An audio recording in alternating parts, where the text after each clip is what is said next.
I'm Dwayne Brown. Tonight on KPBS Evening Edition, a silent rally against noise pollution from the highway in the sky. San Diego neighbors who want you to give up flying for a day. Mexico bracing for the strongest hurricane ever recorded in the Western Hemisphere. I'm Kenny Goldberg. The weather experts explain why this may be a trend for future storms. And swinging for the fences, the new book tracing Mr. Padre's path from childhood to the major leagues. I reached back to something that made me feel on edge.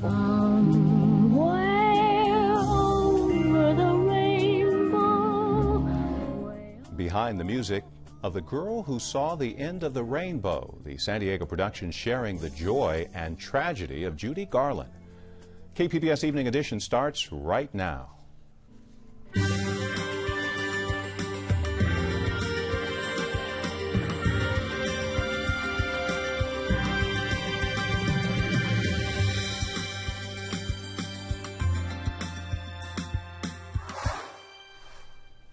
Hi, good evening. Thanks for joining us. Hurricane Patricia slammed into southwestern Mexico tonight as a monster Category 5 storm, the strongest ever recorded in North America. Powerful winds whipped through the Pacific coastline, the storm homing in on fishing villages and gleaming resorts, including Puerto Vallarta. Associated Press reporter Crystal Fourier shows us where tourists and neighbors are hunkering down. With Hurricane Patricia barreling toward Mexico, residents and tourists scrambled to find safe ground ahead of the monster Category 5 storm. Those seeking shelter at the convention center in Puerto Vallarta arrived only to find they couldn't stay.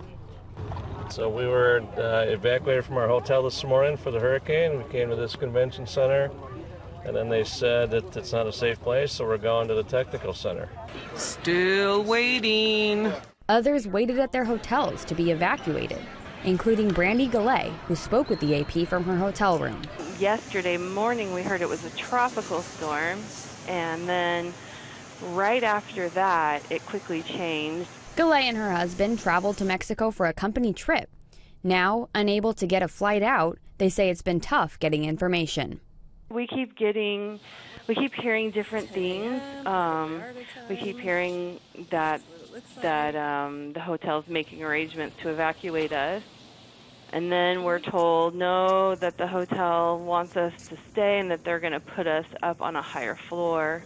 Hurricane researchers say sophisticated computer models missed the explosive growth of Patricia in the past 24 hours. There was just such an inability, such a failure on the part of the computer models to predict this ultimate intensity. It's still breathtaking to see a system like this and to see how much more we need to learn.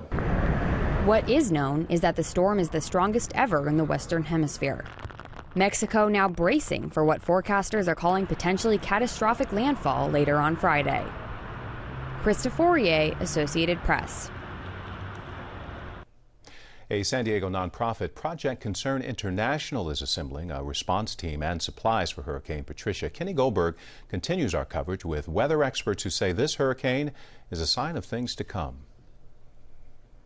Hurricane Patricia is the strongest hurricane ever recorded in the Western Hemisphere. It's another indication of the warming Pacific. Joining us for a look at what this means for San Diego is Mark Mady, forecaster with the National Weather Service. Mark, why are we seeing so many hurricanes in the Pacific this year? Well, a big factor is that the ocean water temperatures are so warm. They're so much above average, and that's providing fuel for any tropical cyclones that develop to intensify and then intensify into hurricanes. How did this one get so big so quickly? It did intensify very, very rapidly. In fact, the fastest intensification on record, it deepened 100 millibars in 24 hours. That's never happened before. That's an indication of how intense this system is. And again, a big contributing factor, ocean water temperatures are about 6 degrees warmer than they normally are. That just provides extra fuel for the system to intensify, and that's exactly what it did. Could you describe briefly how much force this hurricane is packing? This is an amazing hurricane. This is basically almost off the charts in its sheer size and strength. It's the deepest hurricane ever in the Western Pacific, as the Western Hemisphere, as you said. And it can be equated to an EF5 tornado, which is the most powerful tornado we can measure.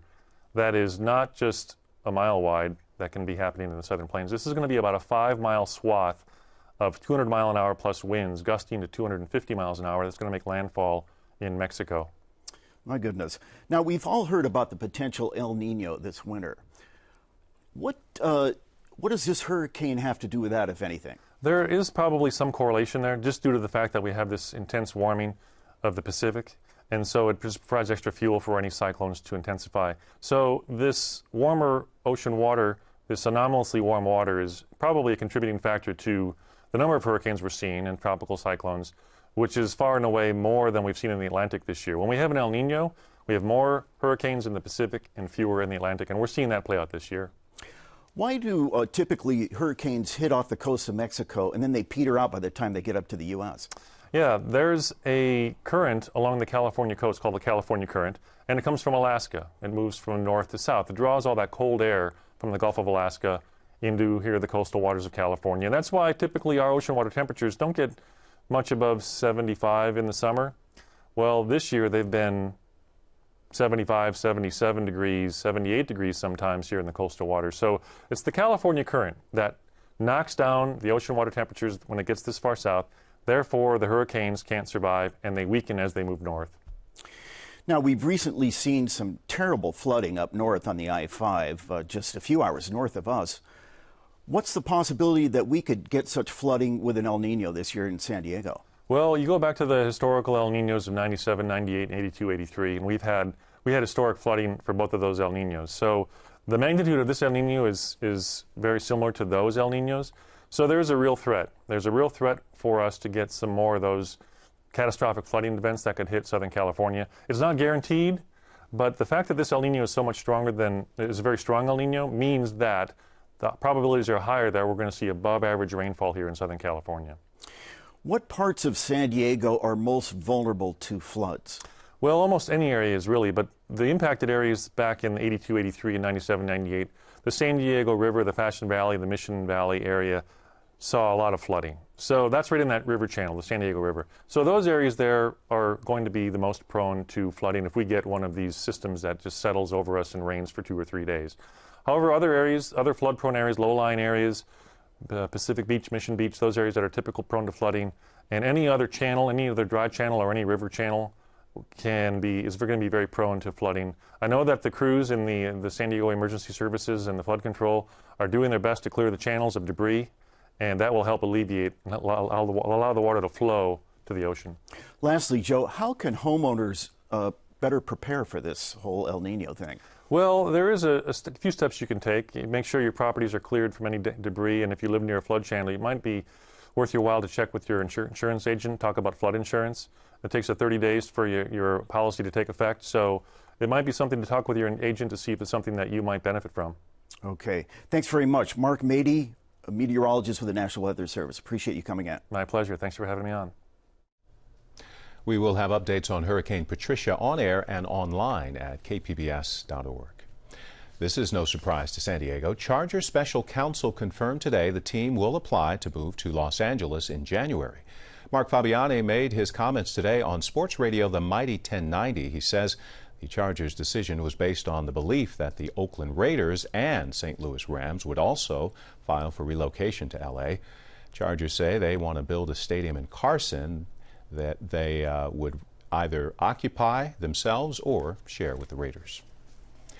Paying customers back, Southern California Edison has reached a $400 million insurance settlement. San Onofre nuclear plant in the North County closed in 2013 after suffering financial losses due to an outage caused by faulty equipment. 95% of the money will go back to its customers in the way of small decreases to their monthly utility bills. There is a green light for an improvement plan at Palomar Airport aimed at making it safer for larger planes already landing there. An advisory committee recommends extending the Carlsbad runway by 800 feet. The improvements are estimated to cost more than $100 million. County supervisors may vote on the plan in December. Up in the air, community groups nationwide are asking people to not fly tomorrow to call attention to changes in air traffic called for by the FAA. KPBS reporter Steve Walsh has the story. They're calling it No Fly Day. A group of residents, including from San Diego, want to draw attention to the Federal Aviation Administration's plan to modernize air traffic control around the country. Point Loma resident Judy Garland says the FAA didn't do its homework before proposing changes to the local flight pass. This study has not been done. There have been no environmental impact studies. As far as noise, they say there won't be a change, but I find that very difficult to understand because there is no baseline. There's nothing to compare it to. In places like Houston, there's been little outcry over the FAA's plans, while citizens groups have formed in Minneapolis, Boston, Phoenix, and now San Diego, where changes are still under review. They want people to put off flying for a day, though they really want to draw attention to protests. Saturday, Point Loma residents plan to gather at the intersection of North Harbor Drive and Harbor Island Drive, beginning at 10 a.m. Steve Walsh, KPBS News.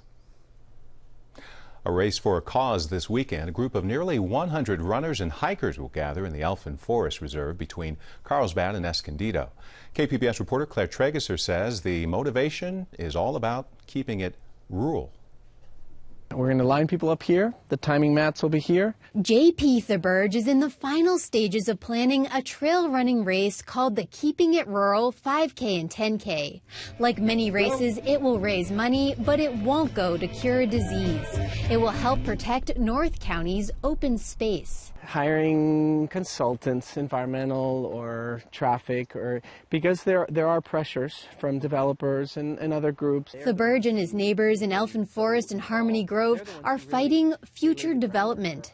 He says they compromised and allowed the county to put in one major project in their rural community, Harmony Grove Village, with 750 homes and retail space.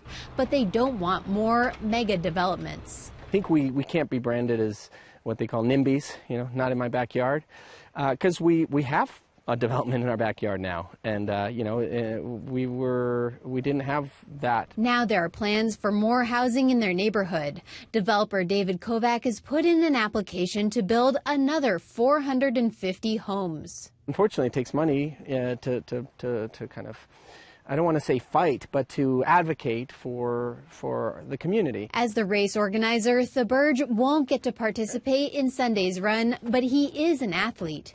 He's training to qualify for the next Paralympic Games and says planning this race has detracted from his training. He hopes the run will increase awareness about the threat of more development. Having people come out here and view the spectacular views that we have. There's this wonderful sort of resource here for the community, for North County, and make people want to preserve it, Runners and hikers who tackle the 10K will climb 1,900 feet, and 5K trekkers will do half of that. And once you get to the top, you open up the vistas and the views, and you really don't see much of anything else. You see open space and fresh air and stuff. Claire Trageser, KPBS News.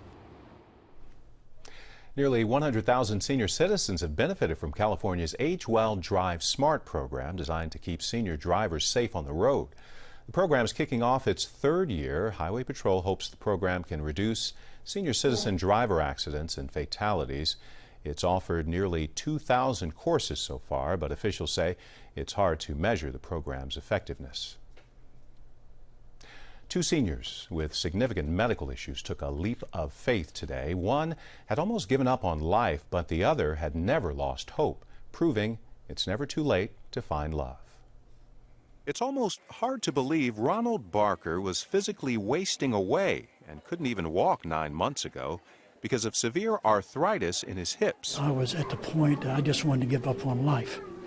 And somebody had mentioned PACE. And so I called. St. Paul's PACE is a medical program for low-income seniors who need support to continue living at home. And they began to work with me with all kinds of physical therapies and with doctors. And I had been in that wheelchair for 8 months and finally got out. Like a flower girl preparing the way, Barker met someone else at the center who also felt alone after losing her mother to cancer in 2013. Maria Chavarria was moved by the way Barker reached out to help other seniors and remembered what her mother had always told her. Somebody is waiting for you. And when she laid eyes on Barker, she said to herself, Lord, this man is for me.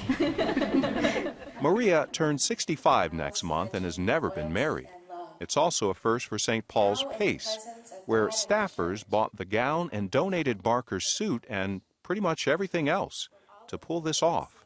Katrina Soto says they've become pretty popular around here. At first, I thought, oh, it's just like a little romance, but it actually turned into more than that. It became love, and for them just to be each other's best friends. 3 times a charm for Ronald Barker.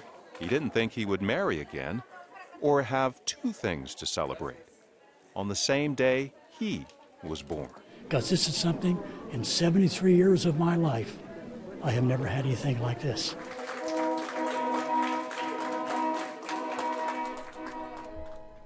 We told you about the new honor for one of the most beloved figures in San Diego sports history. A stretch of I-15 in North County is now known as Tony Gwynn Memorial Freeway. KPBS reporter Kenny Goldberg says the longtime Padre is also the subject of a new book. Tony Gwynn had a stellar career in baseball and was inducted into the Hall of Fame in 2007. He passed away last year after a long battle with cancer at the age of 54. My guest, Joe Plummer, grew up with Gwynn and has written a new book about his memories of the baseball legend. Joe, what prompted you to write this book? Basically, I think it was the love for Tony and the Gwynn family that kind of got me going with this. The families got to become close over the years playing ball. We grew up on the west side of Long Beach, about 4 or 5 doors from each other. It was just the love for Tony, I think, that came down to doing this. Now, you guys met in the Little Leagues in Long Beach. Correct. And what was he like as a little kid? He was pretty spunky, pretty thin, just a lot of energy to do, and was just so fortunate that we happened to be on the same teams together. Back then, we only had basically 1 car in a family, and Mrs. Gwynn worked up in L.A. Evening shift, so it enabled us to pick up the Gwynns and go to practices and games. And my dad and Mr. Gwynn got to be real good friends over the years, and consequently, Tony and I played ball about the first 7 years of organized ball together. So it was very, very enjoyable. Now, you played together on the Long Beach All-Stars when you were in high school. What stood out about Gwynn's abilities as a ball player even back then? I think his ability to always hit. I could barely remember any times Tony ever striking out. He always put the ball in play, had a good eye. I think his vision back then was 20/15, so it was a little better than the normal. But I don't think Tony ever really struck out in high school. I'd like to go back and even see the records if he ever did. But he always could put the ball in play, had a good knowledge of the game, and went forward from there. Now, he had, of course, an absolutely fantastic major league career, and you kept in touch with him over the years. How did success change him, do you think? You know, I think the success side of it, success, I think, breeds opportunity. And I think he took that opportunity and ran with it. I think there was a lot of doubters when he was playing ball in high school that he couldn't do this, he couldn't do that. He could always hit, but was his arm strength good enough? That he had something to prove to the people that he was a top-notch Major League Baseball player. And consequently, he did prove that. Now, when he was in the pros, he could have signed as a free agent with any number of big city clubs, but he chose to stay with the Padres his whole career. Why do you think that is? I just truly believe he was an Aztec for life. He truly loved San Diego. They gave him his opportunity. I think there was the loyalty. I always told Tony, of all the batting titles and all the Gold Gloves that he won, I thought his loyalty award of staying in San Diego was, to me, the biggest thing he could do was give back to the community here, and he did. Now, you moved up to southern Washington to a town called Puyallup. Correct. Which I knew because I grew up in Seattle. Could you tell us briefly about that one time that Gwynn came to your store? You wrote about it in the book. Correct. I mentioned to Tony that I had a store, and if he ever got up into the Seattle area to come out to the store, we'd like to have him do an autograph session. And it happened to be, I think, September 1st over Labor Day weekend, and we put up a sign on our banner to announce Tony was coming. And it was, people doubted us. It was almost like Mickey Mantle going to Mayberry and doing an autograph session there. But we had about 300-400 kids come through in a couple hours, and all the kids, even to this day, I run into them up there that, oh man, that was the greatest thing, having Tony up here and so forth. And just his generosity to want to come out and do that for us. And he still had to keep his schedule, go back up and play the game. And but just for Tony to take the time out of his busy life was really appreciative to me. And in just a few seconds, Joe, in the time we have left, what do you like to think about when you remember Tony Gwynn? His friendship. I was very blessed and fortunate to be the one that Tony and I kind of grew up together. We palled around together. There was so many things off the field that we did. In the book, it talks about it, taking him to Yosemite, doing the camping there, and it just the friendship more than anything. I think I'll miss his laugh. We call and talk to each other, but it was his smile and his laugh. So, Joe Plummer, thanks very much for joining us. And thanks you very much for having me.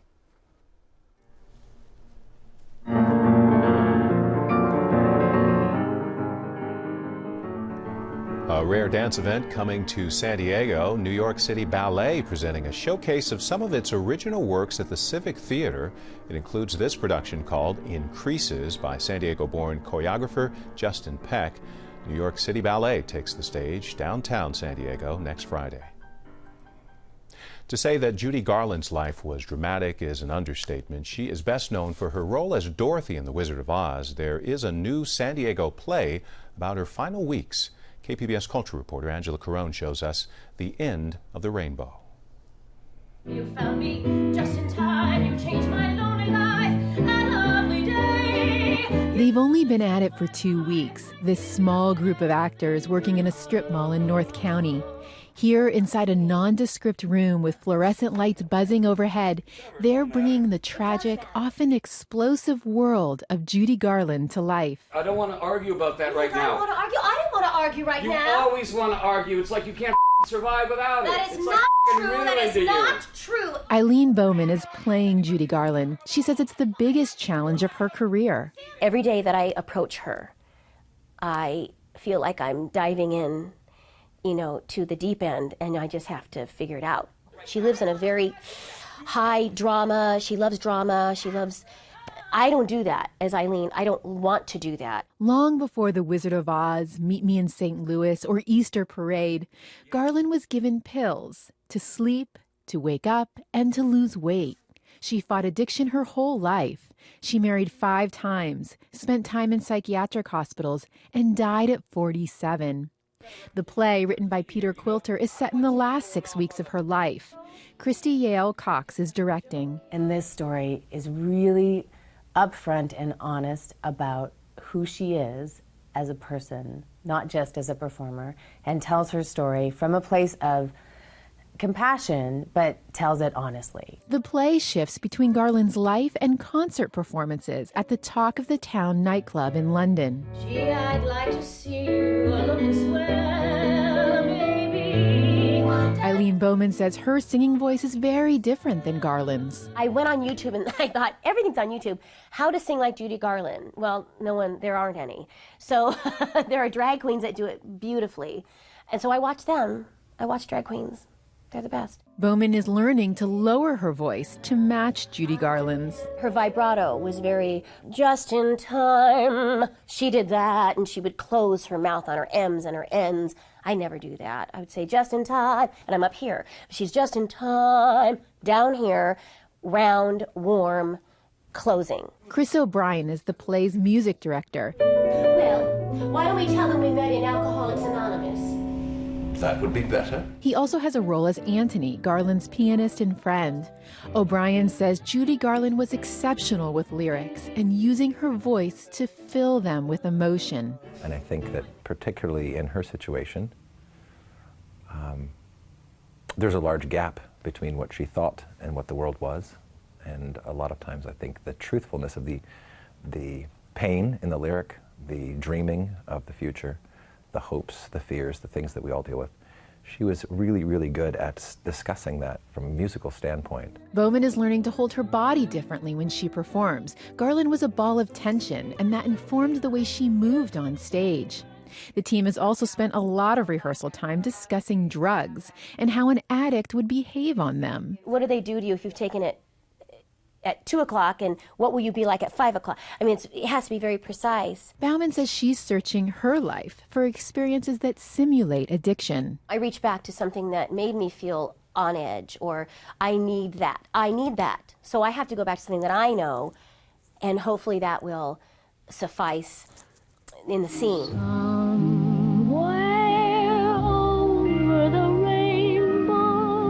Of course, Garland's most famous song is in the play. Yale Cox says, put in the context of Garland's life, the song has even more power and pathos. When you start to appreciate Judy singing Somewhere Over the Rainbow instead of just Dorothy singing Somewhere Over the Rainbow, she was so careful with that song. She had a great understanding of what that song did for her and her career. She was careful never to mock it or make fun of it, and it meant the world to her. She cherished the song. Somewhere over the rainbow. Angela Carone, KPBS News. We've got a warm weekend on tap for San Diego, looking at 80s and 70s along the coast, back into the 90s and 80s for the inland valleys. 70s if you're headed for the mountains, and back into the 90s for the desert. You can find tonight's stories on our website, kpbs.org/evening edition. Thanks for joining us. Good night. Have a great weekend.